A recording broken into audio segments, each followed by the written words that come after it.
Hey everyone, hope you are well. I have worked as chief of staff since the past several years in companies ranging from startups to billion-dollar multinationals. Additionally, during my tenure as CEO of a fintech company, I had a chief of staff reporting to me. I will try to conclude my experience as chief of staff in 5 major points. Point number 1. Most startups do not have a long term view for the chief of staff roles. I have worked in companies where during the interview process, the CEO can't answer this question, and I was fooled because the CEO was nice and assured me that we will figure out a way to draft out a well defined charter for you as a chief of staff. I was told that although there is not a well defined charter and plan, but there is a lot of stuff which needs to be done, and there is no dearth of good work for the next several years. I was fooled into this argument, but I urge you to not do the mistake that I did. Most CEOs, and particularly in small startups, don't really have a plan. They just want someone intelligent to enter the system and complete a couple of projects. They are very well aware that there won't be any requirement for the chief of staff role post a couple of months.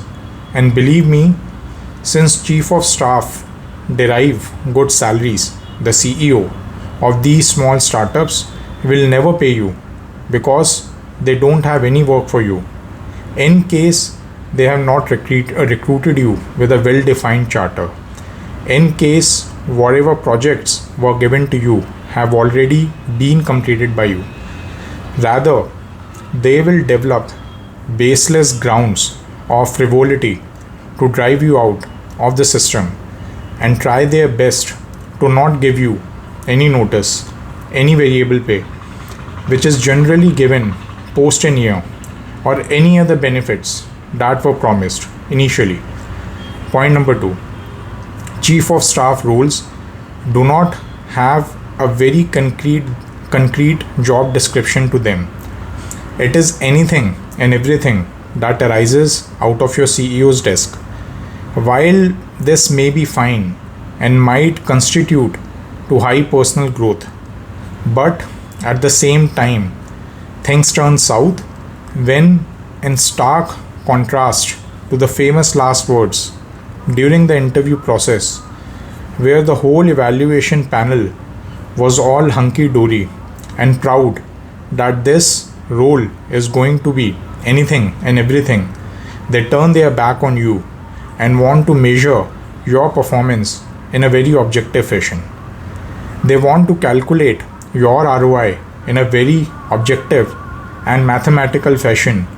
While I might not be too opposed to this idea, but I am definitely disgusted by the lack of communication during the long interview process. Why bring this objectivity now? In many cases, please read between the lines, and this might be the CEO's strategy to kick you out. Point number 3. Most startups expect you to transform rats into cups. Most of the CEOs want their chief of staff to just get work done. They want their chief of staff to blabber certain spells from their Harry Potter wand, and they want to see a rat turn into a cup. But they don't realize that, much like Ron Weasley, the wand is broken here as well. The funny part, for that matter, the disgusting part, is that many of such dark magic has already been tried before with little to no success. But CEOs, either due to lack of skills in the dark arts or their Lucius Malfoy arrogance, thought and still think that the problem is in the wizard and not the wand. No support from CEO.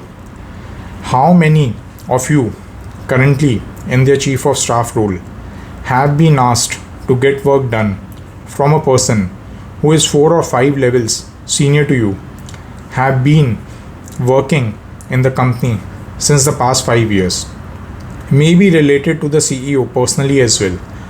How many of you have been asked to get this done by bending over backwards in front of such people?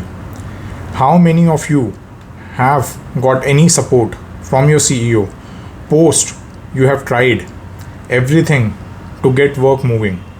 How many of you manages to get little face time with your CEO to discuss all these problems? Point number 5, lack of management and leadership skills in founder come CEO. With all due respect, with all due credit given to the efforts, and with all praise to the founder of the company, my view is that in many cases, particularly when young CEOs of young startups are involved, the problem might be with the management and leadership attributes of the CEO himself. Chief of staff, if I may, is an extension of the CEO himself.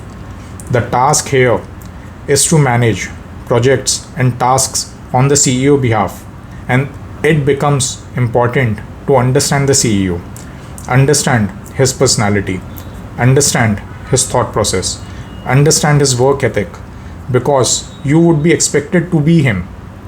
In many cases, although as excited as you may be during the interview process, you just won't want to be that person. You would want to be someone better or someone different from your CEO. Of course, with no offense to the person in question. Thank you everyone.